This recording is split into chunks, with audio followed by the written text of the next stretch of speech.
They say the Buddha even ate pig people's feet. He never did. No.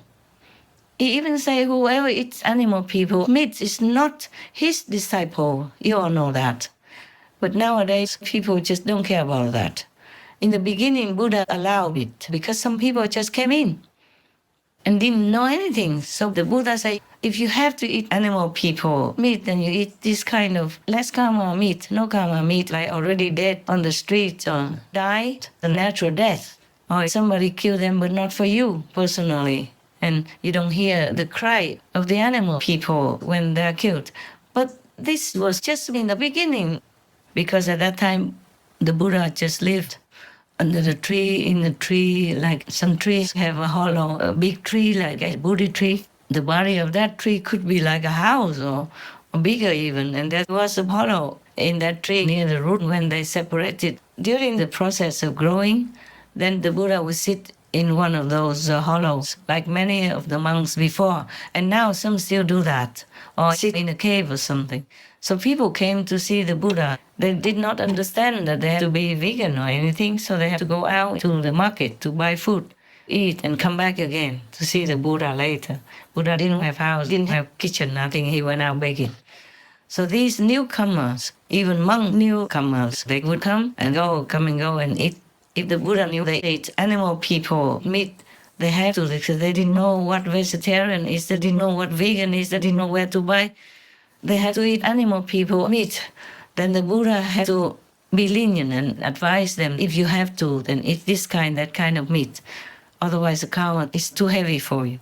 So that's how they did it. But later on, the Buddha said, you've grown up already. You know the truth, the Dharma already. So you don't eat meat anymore. Anyone who eats meat is not my disciple. Is a disciple who belongs to Maya. Yeah. So now you know. And then later, the Buddha had an ashram, a room for him. They call it fragrant room. It was for the Buddha. And there were many other rooms for the monks. But sometimes it was not enough because some other monks came back, elderly monks or visiting monks from other schools, and didn't have enough room. Then even Rahula, son of the Buddha, had to go sleep in the toilet area. That's how the Buddha trained him to be humble, to be accepting in any situation. The son of the Buddha, even. A prince also. He was a prince, of course, and had to go sleep in the toilet area. There's the sutra that recorded all that from the Reverend Great Ananda. We have to thank him, of course, for many sutras. And we have to thank many other reverends and the Buddha's protective wings who have recorded all these true stories and true Dharma teachings from the Buddha for us. Many sutras are missing or destroyed. Of course, after the Buddha's nirvana, many of the reverend monks gathered together and collected all the stories and all of Buddha's teachings and put them together in categories accordingly, yeah? Also, many people wanted to learn, so they came and made copies. But after the Muslim and other invaders came, of course, they killed the monks, destroyed the temples, and burned many of the sutras. But some are still left over because some took them to some other countries or some other areas where it was not invaded. That's how we still have many sutras nowadays to study and to know what the Buddha's teaching was, to follow and to try to be good, noble disciples of the Buddhas. Not all of the whole package of the whole teaching of the Buddha came to one country at that time, because some monks had to run and take whatever they could with them to hide for their own lives and to protect the sutras. So some countries would have a lot more sutras than other countries, and some would have different sutras than other countries. So some are practicing, they call it Mahayana. They follow the teachings of the main sutras that have been left behind. Like from India, then Xuanzhuang, a great master who went to India and took some home or translated there and took home to China. And then from there it spread to many other countries. But there were some who also went to other different countries because the monks went where they could, or to the country they belonged to before they came to retrieve the sutras from other monks in India, for example. Therefore, whatever they got is what they got, and they practice accordingly. So some of the monk schools follow the first teachings of the Buddha. That's why they call it the original Buddhist teaching, where in the Buddha still allowed some of them to eat animal people meat, three kinds of, they call it purified meat. Like I told you before, the animal people died naturally, nobody killed them. Or if you have to eat some animal people, if those animal people are not killed for you, particularly personally, then you can eat it. But of course, they recited a lot of mantras, a lot of purifications that the Buddha taught them, and they knew already in their hearts this is not supposed to be, but they just temporarily did it while they were still learning. In the old times, it was not easy probably to go to buy vegan food. For those who were from other countries, other provinces, or other counties who were not used to the life and the way around the towns or cities where the Buddha was. So they just said to eat whatever they could, to eat whatever the people gave them for temporary until they settled down and learned with the Buddha or stayed there, and then they would know everything. So that was the original first Buddha allowance. So people, for example, from another country nearby India at that time, like Burma, Cambodia, Thailand, maybe they got those first scriptures and sutras from elder monks from India. They took them home and they didn't have time to take other sutras, or they were not available over there where they were. So they took whatever they could. In old times, we didn't have airplanes, we didn't have big yachts, we didn't have cars or trucks to carry a lot of things. So imagine just some monks. Maybe they could rent a cow cart or something, but not everywhere had. So they have to consider that they have to carry the sutras by themselves on some road in some area where they had no car, no bus, nothing. Like in the Himalayas, where I went up, in many areas, I just walk all the time. Only one time I went on the bus because we were already near some city and the bus was there.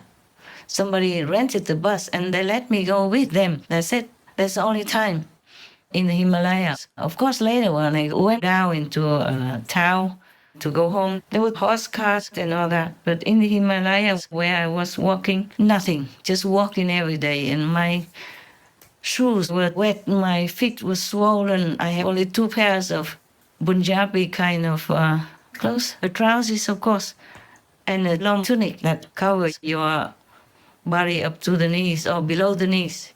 So it's more dignified for the people to wear. Men and women wore that in the old times. But no car, no, and always I wore wet clothes, wet shoes, and had swollen feet, but I was in love with God. I fear nothing.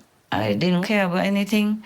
I didn't think much of anything whatsoever. Yeah, I never thought or compare or wanted better, nothing. I didn't have a lot of money either. It had to last, so I couldn't even afford to have anybody to carry luggage, so I just carried my clothes, one pullover. I thought maybe I need it because that's all I had. And another pair of Punjabi pajama-like clothes inside the sleeping bag to protect from the rain. And one I would wear, that's it. I couldn't afford anything more. And a plate to cook chapatis and make tea at the same time.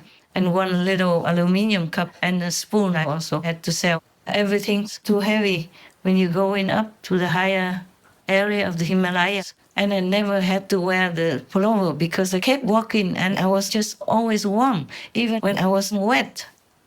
Somehow God protected me. Wherever it was supposed to be dry, it was dry. Only the feet were wet because they were always walking in the wet area. When the snow melts, it's messy and muddy also, and always wet. But that I could not do anything about. I had only one pair of the sport shoes, and I had no socks afterward. I didn't even have 2 pairs of socks. I had to wash and wear them, but they never dried.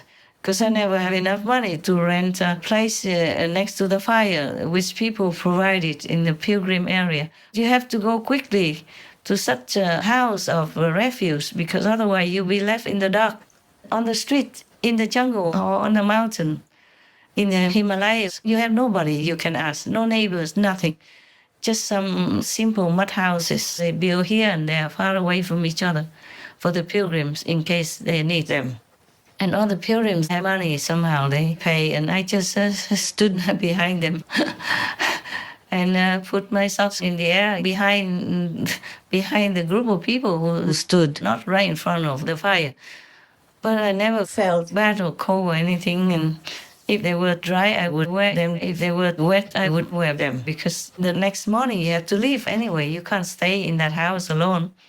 You're not allowed to either. You go and the other group will come. I didn't know much about anything. If people went, I just went.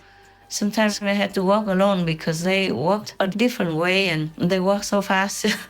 And I'm alone with just a stick, and the sleeping bag would get heavier and heavier because the rain soaked into it. Also, the road was difficult and I was going upward.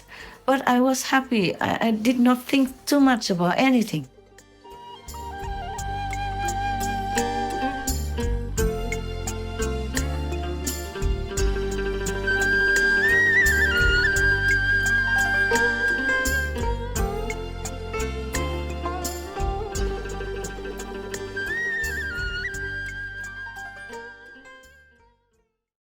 Supreme Master Ching Hai, vegan, is a world-renowned spiritual teacher, humanitarian, and artist. To learn more about her compassionate life and teachings, please visit suprememastertv.com/master.